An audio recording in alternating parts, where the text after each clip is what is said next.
Hello everyone, doing a gift card holder video tutorial.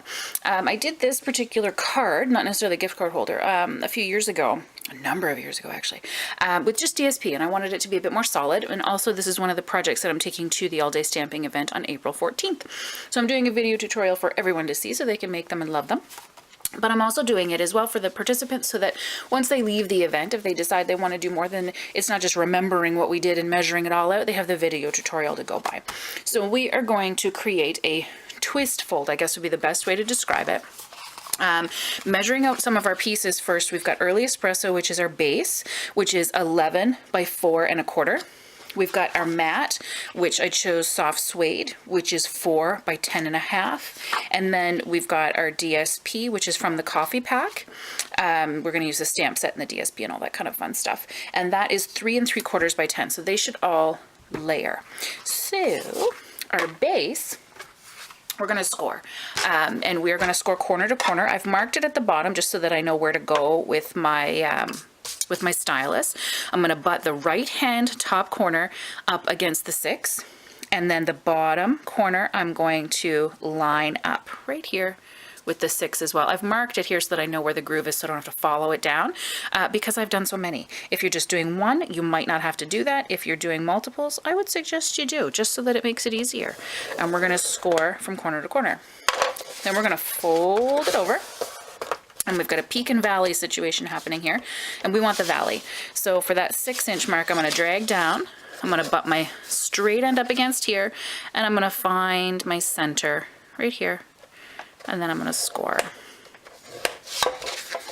And when you fold it together, you might need to adjust it a little bit to make sure that your ends meet up, and that's okay.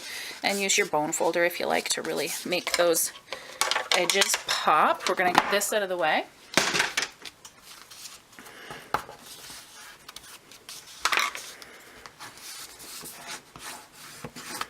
And then we're going to need to do some cutting on this. Now it's the same premise, we just need to cut, not score. And with this guy, I did the Stampin' Trimmer for a few of them, and you can do that if you're doing one-offs, like if you're just doing one of them. If you're doing multiples, I highly suggest using a long arm.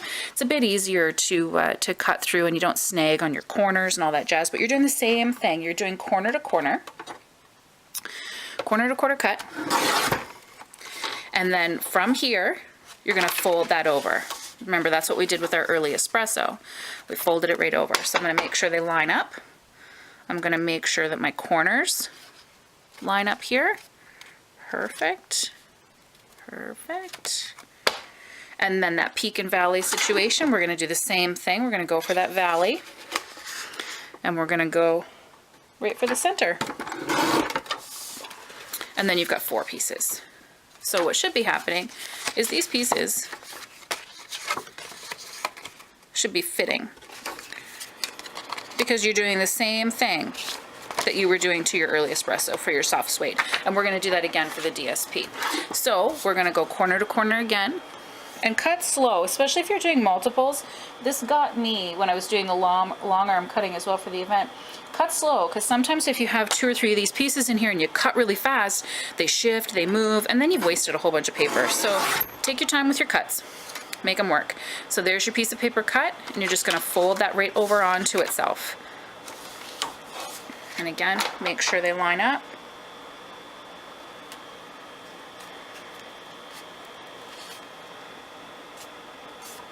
Peak and valley.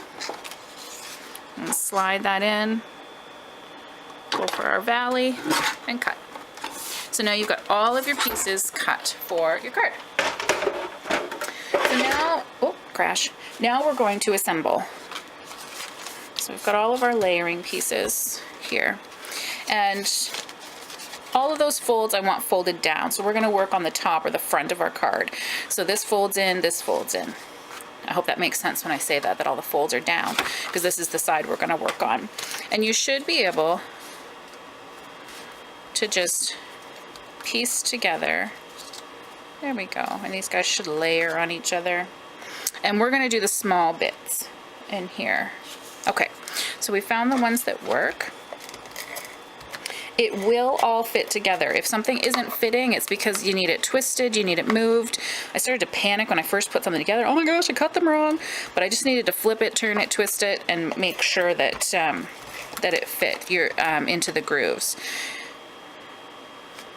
Because sometimes you'll take this piece and you'll be like, oh, this isn't fitting. Just flip it, twist it. It will work. If you've cut them the same way as you scored your base, they will all fit. You might just need to flip it. So don't panic like I did. So we're doing both of our small triangles. Oh, I love it. I tried to record this video a second ago and it didn't work. So this is... And now it's making me panic that I cut everything wrong for my event. Oh my gosh, what a time. We'll see what happens. I'll check them tonight. So these are gonna fit together. Okay, so we've got 2 of our panels done.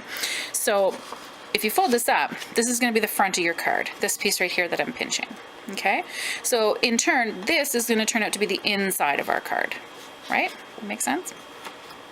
So what I have done is I cut a white piece, and I don't have one here. Of course, there's something that's gonna go wrong.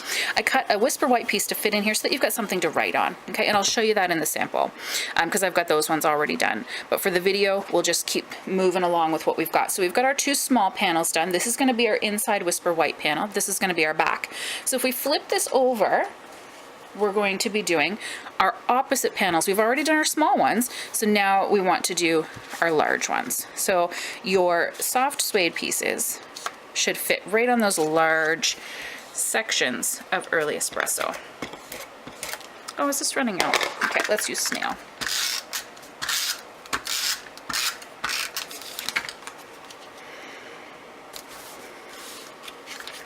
And again, if something isn't fitting, flip it.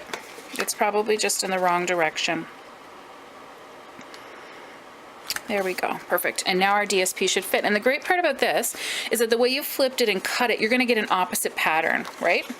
So if I go to look and see which are gonna fit, my coffee side isn't gonna fit, my striped side is, which turns out really well because my coffee pieces ended up on the other side. So it's not like you're gonna get the same pattern of DSP just using one piece. You're gonna get to see both of your patterns, which I like because it gives it a bit of contrast in the card too. So those are gonna layer right on.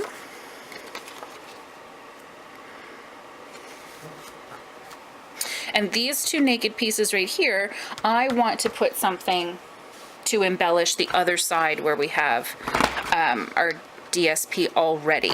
So what I did was I took our little border punch here and some of the Pear Pizzazz. So it's coordinating cardstock, fits with all the colors. And I just cut a little slip that was a couple inches wide, and I measured this out, so I think it was like 5 inches long. Let me just see here, I'll put it right here. 6.5. So 6.5 long by a couple inches wide. You just need a little bit of a scrap to do those border pieces, right? So we've got 2 of them, and I want them to peek out behind this. So when I'm on this side, I'm gonna attach them on so that they end up peeking out behind my coffee, right? Does that make sense? So I've got them all punched, and you could use Tombow, you could use whatever glue you like. I'm using snail because I've got it handy, and I'm just putting a little tiny bit of it there. It's a holy pattern, so you don't want to put too much adhesive because you don't want it to seep through. And then I want to make sure my adhesive is covered. I don't want any sticky left because I don't want it to stick to this side, but I want it to adhere my trim, right? So now I'm going to flip this guy over.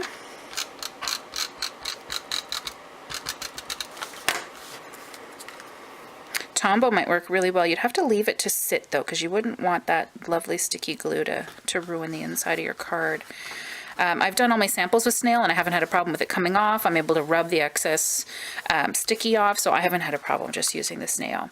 And they're overlapping, so you just want to take your snips and go in, and I went in on an angle because we have to fold this card closed in such awesome ways. So I go in on an angle when I'm cutting it.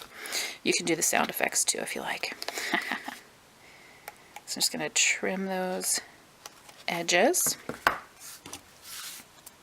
So this is the side we were working on. We put our layers on, we put our trim on. So now when I fold it up, you see that lovely trim peeking out?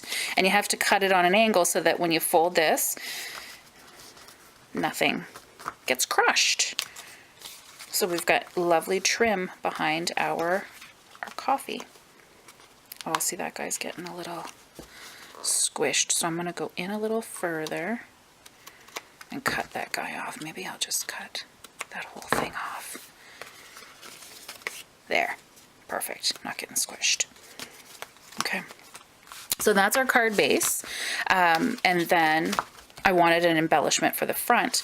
So using these stitched circles framelets, I did some of the soft sky because it coordinated with the DSP pack, and then I cut out my coffee. And you can cut it out with foam, with a lid, with a straw, with whatever you want, doesn't matter. And I snailed this all together, and then I put some dimensionals on this. And this card, I left it open. All of my samples I left open. When you fold it, you'll have a greeting on the front, and then you'll have a pocket on the inside, right? But you can snail it. You could snail it closed down in here so that this stays closed, and then you have this little pocket for the card. You can do whatever you like. Because I left this open, when I put this on, you can't glue all over the back, right? I didn't want it to. So I want to put some adhesive right here. So I put all kinds of snail there. Centered that and stuck it on, but my card's still going to open. So like I said, if you want it to close, snail all back here, close this sucker up. You can snail all over the back of that, or fuse, or dimensional, whatever you want, and stick it right to it, and then only this side would be left open. Completely up to you. Completely up to you. And another difference on this particular sample I'm using is that I didn't do the Whisper White. So let me show you what I did with the Whisper White. Those framelets from that stamp set bundle coordinate with a piece of the DSP, so you can cut out all the shapes, which is flippin' awesome. So what I did in my original sample, so this is using some of the different DSP, and again, you get both patterns. I love that. Got the trim. Everything is identical. The only thing we weren't able to do in this particular sample today was the inside. So when I open this up, I stamped, this is from Timeless Textures, I believe. It's just a little coffee thing. So I used that on the inside, and then I cut these out with the framelets and stuck them on with glue dots. Easy peasy. This white piece here is the same size as our soft suede. So it is a 4 by 10.5 as well. So one thing I didn't do in this video was cut a piece of Whisper White the exact same way I cut these guys, to include a white piece where you can write a greeting on the inside. So it's the only thing that's different between these two. So when you're cutting your cardstock, you want a base of early espresso at 4 1/4 by 11. You want your mat of soft suede at 4 by 10. Cut a Whisper White the same size, 4 by 10.5, and then you'll be set. And then your DSP is 3 3/4 by 10, and then you'll have this piece in here. If you don't want that piece, by all means, go ahead and skip it. That's not a problem. If you're making this out of a lighter cardstock, you might be able to write on it anyway, so you might not feel you need that inside white piece for your greeting. But that is my Coffee Cafe gift card holder. I hope you liked the tutorial. Thanks a lot. Happy stamping.